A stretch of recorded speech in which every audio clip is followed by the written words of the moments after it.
Right, this is your final football one of today. The FA Cup semi-final yesterday between Crystal Palace and Aston Villa.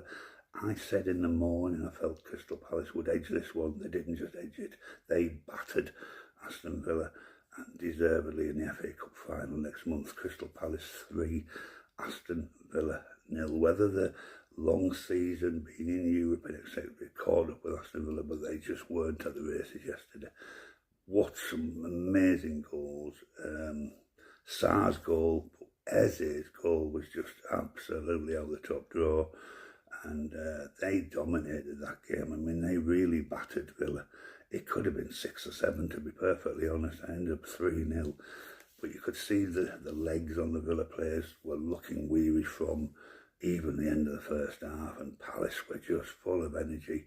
They've never won a major trophy, and who knows, with Newcastle securing their first trophy for God knows how long this season in the League Cup, can Crystal Palace go on and beat whoever wins today's game between Forest and Man City in the FA Cup final? They were amazing yesterday, and actually, they've been, apart from those two very strange defeats where they conceded 5 goals in each of 2 games, Crystal Palace have had an amazing season.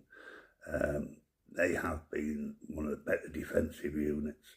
They have been creative. Mateta back and firing, isn't he? And Eze seems to have come on leaps and bounds since his mate Elise Hazel gone to Bayern Munich.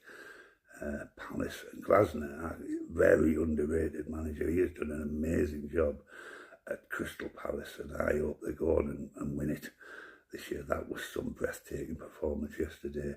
Villa, you've got to still look back and think, you know what, we've had some season. We're up there still challenging for a European spot, even possibly a Champions League spot. But, you know, you did yourselves very, very proud in Europe. But yesterday was a game too far, I think, for Aston Villa. And Palace made them pay. And oh my word, did they make them pay.